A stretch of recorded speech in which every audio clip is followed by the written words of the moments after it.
Jemaat Tuhan yang saya kasih dalam Yesus Kristus, saya berharap jemaat Tuhan dalam keadaan sehat, dalam keadaan aman, dalam pemeliharaan dan anugerah Tuhan. Saya percaya bahwa sudah sekian lama kita tidak berjumpa. Ya, namun hari ini saya juga bersyukur kita bisa berjumpa kembali dan sama-sama belajar kebenaran firman Tuhan. Dan kiranya firman ini yang saya sampaikan dapat menjadi berkat bagi Bapak Ibu sekalian. Sebelum kita mendengarkan firman Tuhan dan membaca firman Tuhan lebih lanjut lagi, mari kita dengarkan kidung pujian berikut ini.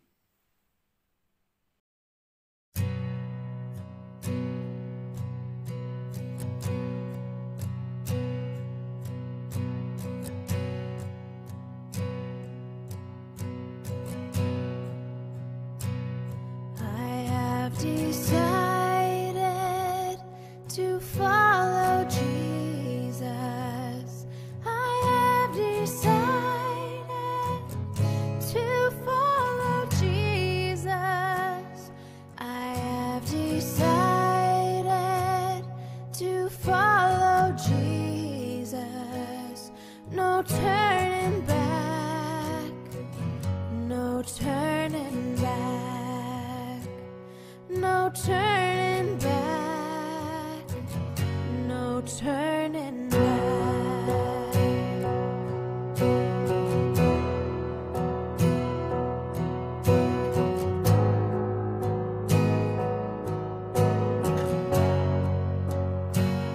The world behind me, the cross before me. The world behind me, the cross before me. The world behind me, the cross before me. No turning back, no turning back.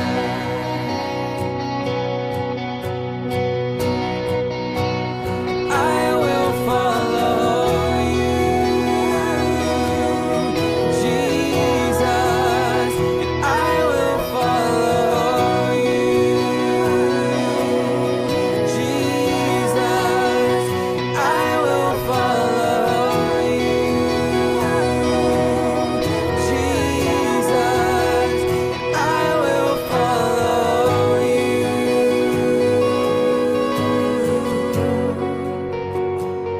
Though none go with me, still I will follow. Though none go with me, still I will follow. Though none go with me, still I will follow. No turning back, no turning back. Though I may wander, I still will follow. Though I may wander, I still will follow.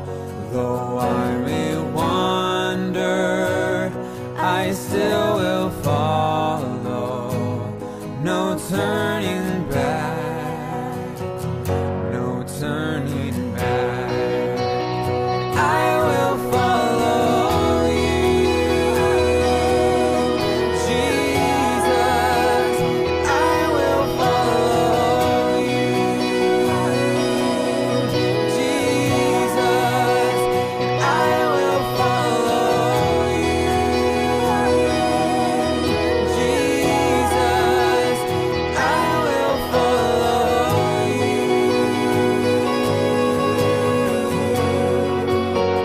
I will follow you, Jesus. I will follow you, Jesus. I will follow you, Jesus.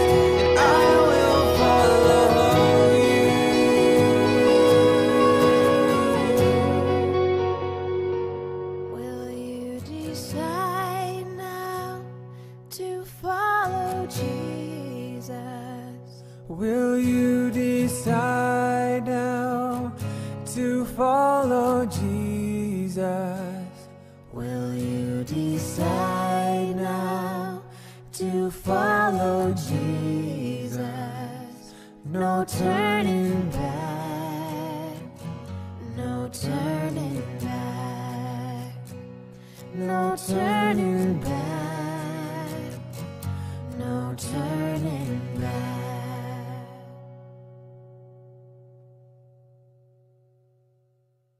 Shalom jemaat Tuhan, senang sekali kita berjumpa kembali dan hari ini kita akan belajar sama-sama firman Tuhan yang terambil dari 1 Timotius pasal 4 ayat 1 sampai ayat yang ke-8. Namun mungkin saya akan singgung sampai ayat yang ke-16. Nah, Bapak Ibu jemaat Tuhan yang saya kasihi dalam Yesus Kristus, menarik sekali ketika kita baca ini ya, terkait dengan tugas Timotius dalam menghadapi pengajaran sesat, yang dimana surat ini dituliskan oleh Rasul Paulus kepada muridnya, yaitu Timotius. Nah, dan juga Timotius mengajarkan kepada jemaat yang berada di Efesus. Nah, ini menarik mengapa? Karena surat ini ditulis terkait dengan ajaran gnostik yang berkembang pada saat itu. Tapi ketika kita bicara tentang tema tersebut, pelayan Kristus yang baik, ya, Bapak Ibu bisa baca ya dari 1 Timotius pasal 4 itu, khususnya di ayat yang ke-6 saya baca aja supaya mempersingkat waktu. Singkatnya Bapak Ibu baca di rumah lebih lengkap ya. Dengan selalu mengingatkan hal-hal ini kepada saudara-saudara kita, engkau akan menjadi seorang pelayan Kristus yang baik. Nah, engkau akan menjadi seorang pelayan Kristus yang baik. Nah, Bapak Ibu jemaat Tuhan yang saya kasihi dalam Yesus Kristus, perlu diingat bahwa setiap anak Tuhan yang telah berjumpa dengan Yesus sebagai Tuhan dan Juru Selamat, mengalami pertumbuhan iman melalui pembinaan dan sebagainya, dia juga harusnya mengambil satu keputusan untuk terlibat dalam satu pelayanan di gereja. Karena dia juga adalah bagian anggota tubuh Kristus yang bisa melengkapi orang lain. Nah, yang menariknya di sini adalah ketika sebelum kita mulai melihat beberapa poin terkait dengan 1 Timotius pasal 4 ayat 1 sampai 8 yang saya persingkat ya, yang harusnya bisa sampai ayat 16 ya. Nah, ada 4 kata atau 4 fakta penting berkaitan dengan kata melayani. Yang pertama, diakoneo, melayani majikan, yaitu bisa Lukas 17 ayat 8 bisa lihat. Tapi diakoneo ini Yesus memberi arti yang baru ya, yang adalah melayani orang yang lebih rendah kedudukannya. Bisa dilihat Lukas 22 ayat 26 sampai 27. Ya. Kalau siapa yang terbesar, dia harus menjadi pelayan. Nah, itu menarik. Nah, itu tentang kata diakonia. Nah, diakonia ini juga nanti asal katanya terbentuk kata diaken itu dari sini. Kemudian kata doulos ya, menghambakan diri ya, seseorang kepada tuannya atau majikannya. Nah, ini berbakti. Ya. Ini juga kata yang dipakai seringkali untuk terkait dengan melayani. Bapak Ibu jemaat Tuhan, itu juga bisa terambil dari Filipi pasal 2 ya, yang walaupun dalam rupa Allah tidak mempertahankan dirinya ya, tapi mengambil rupa seorang hamba. Nah, kata hamba itu dulosnya di situ ya, dan menjadi manusia dan taat sampai mati di atas kayu salib. Nah, itu kata itu juga dipakai atau diperagakan oleh Tuhan Yesus terkait dengan pengorbanannya di atas kayu salib. Nah, itu juga bisa dibandingkan Galatia pasal 4 ayat 1 sampai 11. Tapi juga ada kata yang liturgeo ya. Asal kata liturgi ya, tata ibadah. Nah, tapi di sini adalah sebenarnya kata ini berkaitan dengan bekerja untuk kepentingan rakyat, bisa juga berkaitan dengan kepentingan sendiri. Ya. Tapi kata ini dipakai untuk orang yang melakukan satu pelayanan. Kemudian kata letron, tapi juga kata letreuo ya, bekerja untuk mendapatkan upah. Tapi sebenarnya di kata ini bekerja mendapatkan upah ini, Rasul Paulus mengambil satu makna yang berkaitan dengan beribadah. Itu Roma 12 ayat 1 itu bagaimana mempersembahkan hidupnya sebagai bentuk ibadah yang sejati. Karena nanti kita akan lihat baik-baik, latihlah dirimu untuk beribadah. Itu juga di 1 Timotius pasal 4 ayat yang ke-7 dan ayat ke-8 ya. Nah, Bapak Ibu jemaat Tuhan yang saya kasihi dalam Yesus Kristus, setidak-tidaknya kita bisa melihat bahwa ketika kita bicara tentang pelayan Kristus yang baik ya, atau bisa juga benar ya, ada yang berkata seperti itu. Nah, Ini hal menarik, mengapa? Karena di dalam pemikiran saya, setiap orang yang percaya, setiap orang yang percaya kepada Yesus Kristus adalah pelayan Kristus yang berhak untuk memutuskan bahwa dia akan terlibat dalam satu pelayanan. Ya, karena kita ini adalah hamba yang dimana berbakti kepada Tuhan, termasuk Sang Pencipta kita. Nah, menarik Bapak Ibu Saudara yang saya kasih dalam Yesus Kristus, pertanyaannya adalah bagaimana menjadi pelayan Kristus yang baik jika ditinjau dari 1 Timotius pasal 4 ayat 1 sampai 8. Ya, saya akan fokus di ayat 6, 7 dan 8. Perhatikan Bapak, yang pertama yang sangat penting adalah yang pertama itu terpanggil untuk mengajarkan jemaat tentang kebenaran firman Allah. Ada kata di situ, kenapa saya pakai kata mengajarkan? Karena di situ ada kata di dalam 1 Timotius pasal 4 ayat yang ke-6 bagian A, dengan selalu mengingatkan hal-hal itu kepada saudara-saudara kita. Tapi sebelum masuk ayat 6 ada kata dikuduskan oleh firman Allah dan doa, berkaitan dengan ajaran sesat yang terjadi ya di ayat yang ke-1, ayat yang kedua, dan penjelasannya berkaitan dengan ayat yang ketiga terkait makan minum. Tapi Bapak Ibu jemaat Tuhan yang saya kasih dalam Yesus Kristus, ini menarik, maka saya katakan mengingatkan itu kan hupotetemenos, upaya menyimpan dan juga menyampaikan kebenaran di dalam pikiran dan hati. Nah, ini berkaitan dengan ajaran yang disampaikan. Jadi kalau kita berkata kita ingin menjadi pelayan Kristus yang baik, ya, kita juga harus betul-betul bagaimana terpanggil untuk mengajarkan, mengingatkan kepada jemaat hal yang tidak baik. Nah, hal yang tidak baik mengapa ini kita harus lakukan? Karena sekali lagi di ayat yang kedua dan ayat yang ketiga itu bisa Bapak Ibu lihat baik-baik, di situ dikatakan di situ bahwa tetapi Roh dengan tegas mengatakan bahwa di waktu-waktu kemudian ada orang yang murtad. Perhatikan, ada orang murtad lalu mengikuti roh-roh penyesat dan ajaran-ajaran setan. Oleh tipu daya pendusta-pendusta yang hati nuraninya memakai cap mereka. Mereka melarang orang kawin. Padahal perkawinan atau pernikahan itu merupakan rancangan Allah. Kejadian 1 ayat 27 dan 28. Melarang orang makan makanan yang diciptakan Allah supaya dengan pengucapan syukur dimakan oleh orang yang percaya dan yang telah mengenal kebenaran. Lah, bukankah makanan minuman pun diciptakan oleh Tuhan? Tapi ajaran sesat ini begitu masuk dan merusak, sehingga Rasul Paulus mengingatkan kepada Timotius melalui tulisannya ini supaya Timotius mengingatkan jemaat di Efesus, mengajarkan hal yang benar kepada jemaat di Efesus, sehingga mereka tidak terpengaruh, tidak terbawa, tidak terhasut terhadap ajaran sesat itu. Bahkan di ayat yang ke-7 dalam 1 Timotius pasal 4 ayat 7 dikatakan di situ bahwa tetapi jauhilah tahyul dan dongeng nenek-nenek tua. Jadi ini betul-betul ajaran yang sangat merusak iman Kristen, sangat merusak orang-orang pada saat itu. Nah, bagaimana dengan kita saat ini? Ada banyak fakta yang bisa membawa kita untuk jauh daripada Tuhan. Ada banyak fakta yang kalau saya ungkapkan, orang asal menafsirkan Alkitab, asal tidak memahami Alkitab, tidak melihat konteksnya dekat jauh, tidak melihat hermeneutiknya dengan baik, tidak melihat tata bahasanya dengan baik, tidak belajar teologi dengan baik, tidak baca Alkitab dengan benar, lalu dia berkhotbah, lalu dia mengajar, betapa rusaknya. Karena dia tidak memahami Alkitab dengan benar, tapi dia menyampaikan itu. Bukankah itu bisa menyesatkan orang lain?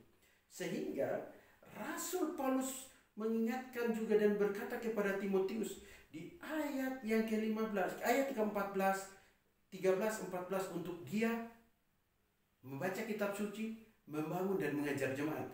Tetapi di ayat yang ke-16 itu menarik sekali, disuruh awasi pengajarannya, awasilah dirimu. Jadi Bapak Ibu jemaat yang saya kasih dalam Yesus Kristus, ternyata penting sekali bagaimana seorang mengajarkan kebenaran, memberitakan kebenaran Allah, mengingatkan kepada orang lain tentang kebenaran Allah. Dia juga harus menguasai dirinya dan menguasai ajarannya, bahkan bertekun dalam semuanya itu. 1 Timotius pasal 4 ayat 16. Jadi jemaat Tuhan yang saya kasihi di dalam Yesus Kristus, ingat, terpanggil untuk mengingatkan, terpanggil untuk mengajar jemaat tentang kebenaran firman Allah, itu penting. Tapi jangan menyesatkan mereka, tapi ajaran-ajaran yang baik. Makanya para pendeta, sekolah yang benar. Para hamba Tuhan yang terlibat dalam pelayanan gereja, belajar yang benar. Jangan asal mengatasnamakan Tuhan, mengatasnamakan satu pelayanan, mengatasnamakan Tuhan bicara kepada saya, sehingga Anda membawa nama Tuhan untuk menyesatkan orang lain tanpa Anda memahami kebenaran firman Tuhan. Bertobat. Ya. Itu hal yang pertama. Hal yang kedua, bagaimana menjadi pelayan Kristus yang baik jika ditinjau dari 1 Timotius pasal 4 ayat 1 sampai ayat ke-8. Perhatikan baik-baik. Poin yang kedua yang saya ingin sampaikan, terdidik dalam ajaran kebenaran Allah. 1 Timotius pasal 4 ayat 6b sampai 7a. Bandingkan itu misalkan di ayat 6, ayat 11, 13 sampai 14 dan 16. Perhatikan baik-baik. Kenapa dia harus terdidik dalam ajaran kebenaran Allah? Karena di ayat 11 berkata, beritakanlah dan ajarkanlah semuanya itu. Bagaimana mungkin dia bisa memberitakan firman Tuhan? Bagaimana mungkin dia bisa memberitakan kitab suci sementara dia sendiri tidak belajar kitab suci? Maka Rasul Paulus menasihatkan kepada Timotius bahwa bagaimana sampai aku datang, bertekunlah dalam membaca kitab suci, dalam membangun dan dalam mengajar. Di 1 Timotius pasal 4 ayat 13. Mengapa? Karena Paulus tahu kalau Timotius sendiri tidak membekali dirinya dengan kebenaran firman Tuhan dan membekali dirinya untuk Allah pakai dia menjadi alatnya, bisa nggak terjadi kesalahan? Bisa saja. Jangan lupa, selain Timotius diajar oleh Rasul Paulus, diberikan arahan oleh Rasul Paulus, Timotius itu punya nenek maupun mama, ya, Lois dan Eunike, yang juga mengajar Timotius sejak kecil. Jadi memang nilai hidup mulai dari keluarga, pendidikan iman itu dimulai dari keluarga. Itu tugas bapak dan ibu. Jangan dilempar ke gereja juga, itu keterlaluan. Tapi ini sangat penting. Mengapa? Karena dengan terdidik dalam ajaran kebenaran Allah, orang itu potensi menyesatkan orang lain itu tidak. Mengapa? Kata terdidik artinya seorang yang memiliki kecakapan atau keterampilan yang diperoleh dari pendidikan yang telah diterimanya. Dengan kata ini adalah proses belajar.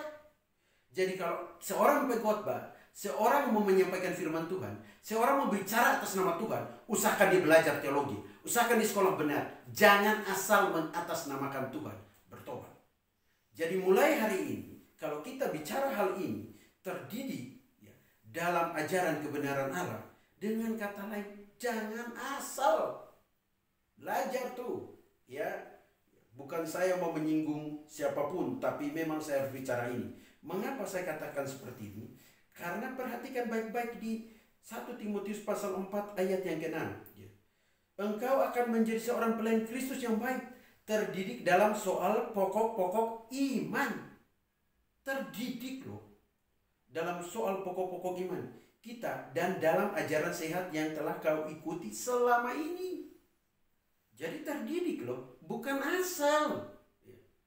Jadi jemaat Tuhan dimanapun Anda berada, ayo mulai belajar firman Tuhan. Mulai ikuti PA yang diadakan di gereja oleh pendeta-pendeta yang betul-betul pendeta itu sekolah, yang betul-betul belajar secara benar melalui proses pendidikan dan berkualitas. Jangan asal ikut hal yang tidak benar. Jadi dengan kata lain, ketika saya kasih contoh saja lah, saya kasih contoh yang paling simpel lah. Orang berpikir berkhotbah itu gampang, tapi untuk orang bisa berkhotbah, saya kasih beberapa poin saja. Selain dia harus membaca kamus Alkitab, ya, ensiklopedi, mungkin konkordansi, tapi juga ada hal yang menarik adalah apa? Dia harus belajar bahasa Ibrani dan Yunani. Dia harus mengerti sintaksis itu apa. Dia harus mengerti orang pertama, kedua, ketiga. Tujuan penulisan dari perikop ini apa? Setiap kalimat itu bertujuan ingin menjelaskan apa? Jadi bukan menafsirkan bebas. Ya. Lalu kemudian setelah dia belajar itu, dia juga harus memahami pengantar PL, perjanjian lama, pengantar perjanjian baru. Lalu dia juga harus memahami teologi perjanjian lama, teologi perjanjian baru. Dia juga harus memahami teologi sistematika. Dia juga harus mendetik bagaimana menyusun khotbah yang baik dan benar. Kemudian baru dia mulai belajar homiletika, ilmu berkhotbah. Tapi semuanya harus dipersiapkan dengan baik. Itu namanya terdidik. didik. Itu namanya terdidik. Jadi inilah bagaimana orang terdidik dalam soal pokok-pokok iman. Seperti yang dinasihatkan oleh Rasul Paulus kepada Timotius. Karena seorang pemimpin, seorang leader, ya, itu betul-betul harus menjadi teladan. Itu kita lihat baik-baik nanti di 1 Timotius pasal 4 ayat 12 dan seterusnya. Jadi Bapak Ibu jemaat Tuhan yang saya kasih dalam Yesus Kristus, ayo mulai belajar. Jangan jauhkan dari persekutuan doa, jauhkan dirimu. Jangan lari dari PA. Jangan lari dari program-program gereja yang membangun imanmu. Ya. Semuanya bukan untuk kepentingan pendeta, tapi semuanya hanya untuk membentuk imanmu bertumbuh, berakar, bertumbuh dan berbuah. Karena apa? Pengenalan yang benar akan Allah. Dan hidupmu berdampak bagi orang lain. Hidupmu menjadi berkat bagi orang lain. Hidupmu bisa menjadi pelita. Bisa menjadi terang. Mengapa? Karena kamu sendiri adalah orang yang terdidik dalam ajaran kebenaran Allah. Makanya izinkan Allah proses hidupmu. Amin. Izinkan Allah proses hidupmu. Nah, pertanyaan saya, bagaimana dengan jemaat Tuhan? Apakah bersedia dididik dalam ajaran kebenaran Allah melalui firman-Nya? Kalau bersedia jangan ngomong doang. Ya, ketika ada Zoom, ketika ada mungkin melalui teknologi ada pembelajaran kita, jangan absen, ayo ikuti karena itu bertujuan untuk membangun imanmu. Itu yang disampaikan, terdidik dalam ajaran kebenaran Allah. Mengapa? Supaya dia tidak jauh atau tidak jatuh terhadap ajaran-ajaran sesat. Seperti yang tadi saya sudah ungkit di 1 Timotius pasal 4 ayat 1-2, kemudian contohnya ayat yang ketiga, dan loncat ke ayat yang ketujuh. Tetapi jauhilah tahul dan dongeng nenek-nenek tua. Gimana kita bisa jauh semua itu? Gimana kita tahu bahwa itu ajaran yang menyimpang dari kebenaran firman Allah? Gimana kita tahu bahwa itu bukan satu kebenaran yang kita harus imani dan percaya? Kalau kita sendiri tidak terdidik dalam ajaran dan kebenaran firman-Nya. Ayo, ambil waktu belajar. Ambil waktu bersekutu bersama. Ambil waktu ikuti kegiatan-kegiatan dalam Alkitab yang membangun iman. Amin. Semangat. Ya. Itu hal yang kedua, terdidik dalam ajaran kebenaran Allah. Hal yang ketiga, hal yang terakhir. Hal yang terakhir Bapak Ibu, Saudara yang saya kasih dalam Yesus Kristus. Hal yang terakhir ya, berkaitan dengan bagaimana menjadi pelayan Kristus yang baik jika ditinjau dari 1 Timotius pasal 4 ayat 1 sampai 8. Tapi jemaat Tuhan sampai ayat 16 ya. 1 sampai 8. Nah, yang lihatlah baik-baik. Di ayat 7 bagian akhir. Latihlah dirimu beribadah. Latihan badan ini terbatas gunanya. Tetapi ibadah berguna dalam segala hal. Ingat, dalam segala hal. Ibadah berguna dalam segala. Karena mengandung janji baik ini. Janji baik untuk hidup ini maupun untuk hidup yang akan datang. Mengandung janji. Baik untuk hidup ini maupun hidup yang akan datang. Nah Bapak Ibu jemaat Tuhan yang saya kasih dalam Yesus Kristus, poin yang ketiga, taatilah, terlatihlah ya, dalam ibadah kepada Allah. Sekali lagi, terlatihlah dalam ibadah kepada Allah. 1 Timotius 4 ayat 7b sampai ayat yang ke-8. Latihlah dirimu beribadah. Disiplin pada latihan-latihan rohani yang berkaitan dengan pembangunan manusia rohani, pembangunan iman, pertumbuhan iman, itu keputusan pribadi. Nah, di sini diperbandingkan, menariknya adalah dia berkata, latihan badani terbatas gunanya. Saya ingat Bapak Ibu jemaat Tuhan, dulu di zaman Yunani itu kan ada gimnasium, ya, tempat olahraga. Dan gimnasium itu biasanya anak-anak pemuda-pemuda direkrut ya, berusia 16 sampai 18 tahun dilatih fisik mereka untuk ikut satu pertandingan. Nah sekarang kita di Indonesia juga sama sebenarnya, sudah ada gedung olahraga GOR, kemudian atlet itu dilatih di sana, dan ada Asian Games ataupun pertandingan antar negara bahkan dunia, mereka diutus untuk mewakili negara. Nah, orang yang mau jadi atlet saja, dia melatih dirinya, melatih tubuhnya, mendisiplin dirinya, bukan untuk sehat saja, tapi terampil dalam bidang yang dia gimana akan mewakili negaranya. Nah kalau kita kan kita mewakili Tuhan. Gimana kita ini adalah anak-anak Allah, anak-anak terang. Hidup kita menjadi teladan, hidup kita menjadi sorotan. Namun kalau kita sendiri tidak melatih diri kita untuk beribadah kepada Allah, melalui doa, melalui pujian, melalui perenungan firman Tuhan, dan pembacaan secara kontinu, puasa, dan lain-lain sebagainya. Bahkan melalui PA atau persekutuan. Kita nggak mau latih diri kita. Bagaimana mungkin kita bisa menjadi atau dipersiapkan menjadi seorang pelayan Kristus yang baik? Nah, Bapak Ibu jemaat Tuhan yang saya kasihi dalam Yesus Kristus, spiritual life, kehidupan rohani tidak ditentukan oleh orang lain, tapi ditentukan oleh diri kita sendiri yang mendisiplin diri kita. Amin. Di dalam sekolah teologi, mahasiswa pagi-pagi bangun, mereka berdoa, kemudian mereka renungkan firman Tuhan. Setelah pagi mereka sudah renungkan firman Tuhan, pas kuliah pun ada waktu perenungan firman Tuhan.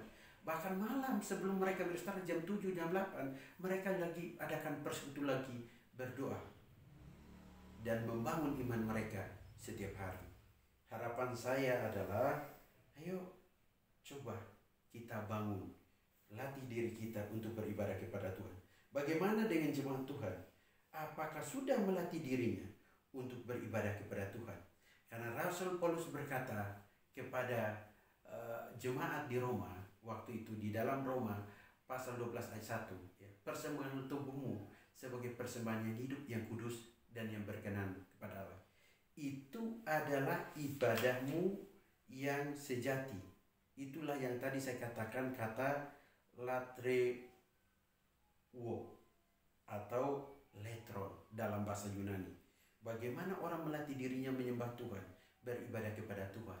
Mari kita latih diri kita untuk beribadah kepada Tuhan. Dia pencipta kita, dia sudah menyelamatkan kita, dia sudah menebus dosa kita, dia sudah menunjukkan bahwa dia adalah jalan kebenaran dan hidup. Jangan sia-siakan itu.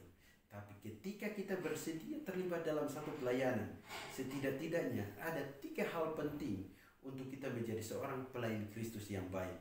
Hal yang pertama yang kita harus lakukan adalah terpanggil untuk mengingatkan jemaat tentang kebenaran firman Tuhan, atau mengajarkan kebenaran. Yang kedua, terdidik dalam ajaran kebenaran Allah. Yang pertama itu dalam 1 Timotius pasal 4 ayat 1 sampai 6a. Yang kedua 1 Timotius pasal 4 ayat 6b sampai 7a. Dan yang ketiga adalah terlatih dalam ibadah kepada Allah. 1 Timotius pasal 4 ayat 7b sampai 8. Jadi kiranya apa yang saya sampaikan ini menjadi pedoman. Firman yang singkat ini menjadi pedoman supaya tidak ada penyesatan. Tapi marilah kita melatih diri kita, terdidik, belajar yang benar, kemudian belajar beribadah dengan benar, sehingga kita betul-betul menjadi teladan, menjadi berkat dimanapun Tuhan menempatkan kita, memanggil kita, dan memakai kita menjadi alat bejana demi kemuliaannya dalam memberitakan Injil dimanapun kita berada. Sekian firman Tuhan, mari kita berdoa. Tuhan, kami bersyukur atas kebenaran firman-Mu. Biarlah firman-Mu menjadi pelita bagi kaki kami dan terang bagi jalan kami. Jemaat Tuhan yang saya kasihi dalam Yesus Kristus, arahkanlah hatimu dan marilah kita terima berkat daripada Tuhan Yesus Kristus.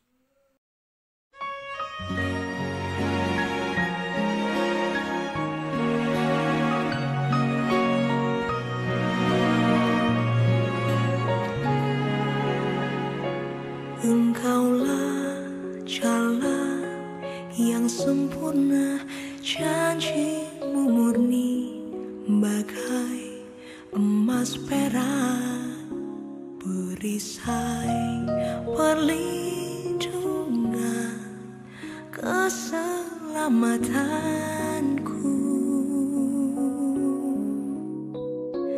Engkaulah jalan kebenaran, dalam kasih-Mu ada kehidupan, penolong yang setia di dalam kesesakan.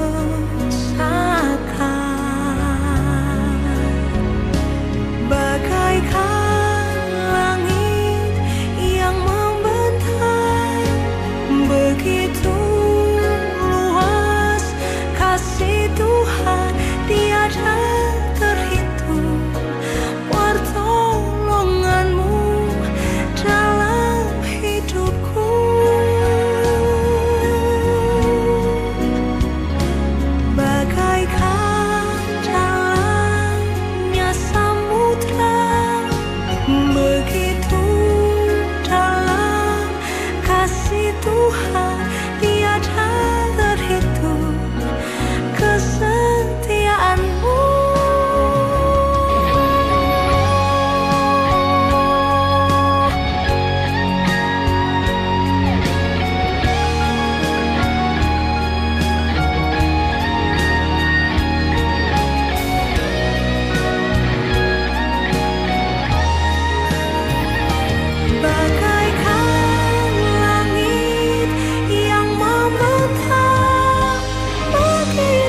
Tuhan, arahkanlah hatimu dan terimalah berkat daripada Tuhan kita Yesus Kristus.